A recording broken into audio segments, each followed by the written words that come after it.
Hello viewers, আসসালামু আলাইকুম। আশা করছি সবাই ভালো আছেন। আজকের এই ভিডিওটিতে আমি লাল গালিচা সংবর্ধনা দ্যাট ইজ লাল গালিচার বিষয়ে কিছু গুরুত্বপূর্ণ বিষয় উপস্থাপনপূর্বক বক্তব্য রাখব। এই বিষয়গুলোর মধ্যে কিছু হয়তো অনেকেই আগেই জানেন, আর কিছু হয়তো অনেকে জানেন না।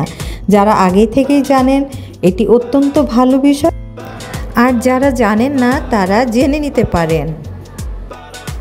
উইকিপিডিয়া অনুসারে 1902 সালে নিউ ইয়র্ক সেন্ট্রাল রেলপথ তাদের 20 শতকের লিমিটেড যাত্রীবাহী ট্রেনে ওঠার সময় লোকজনকে নির্দেশনা দেওয়ার জন্য নরম লাল রঙের কার্পেট ব্যবহার শুরু করে।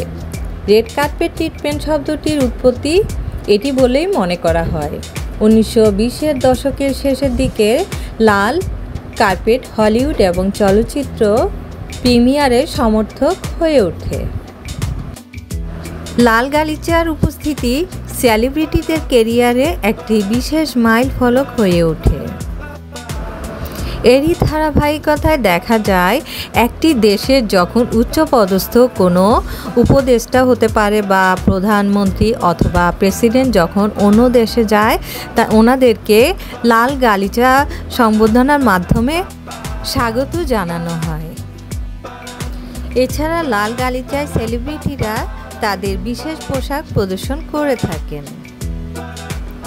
লাল গালিচা অনুষ্ঠানে ভিআইপি বা সেলিব্রিটিদের উপস্থিতি সবসময় খবরের শিরোনাম হয়। লাল গালিচা ইভেন্টগুলি সাধারণত চলচ্চিত্র, টেলিভিশন বা ফ্যাশনের জগতে বড় অনুষ্ঠানগুলোর একটি অংশ হয়ে থাকে। লাল গালিচার মাধ্যমে সেলিব্রিটিদের স্টাইল এবং ফ্যাশন ট্রেন্ডস প্রদর্শিত হয়ে থাকে। এক্ষেত্রে সেলিব্রিটিদের মেকআপ এবং হেয়ার স্টাইল অত্যন্ত গুরুত্বপূর্ণ ভূমিকা পালন করে থাকে।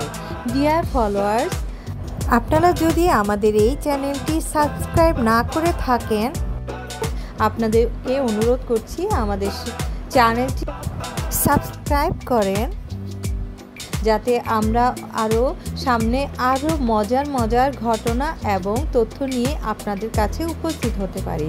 সবাই ভালো থাকবেন। সবাইকে আন্তরিকভাবে ধন্যবাদ জানাচ্ছি।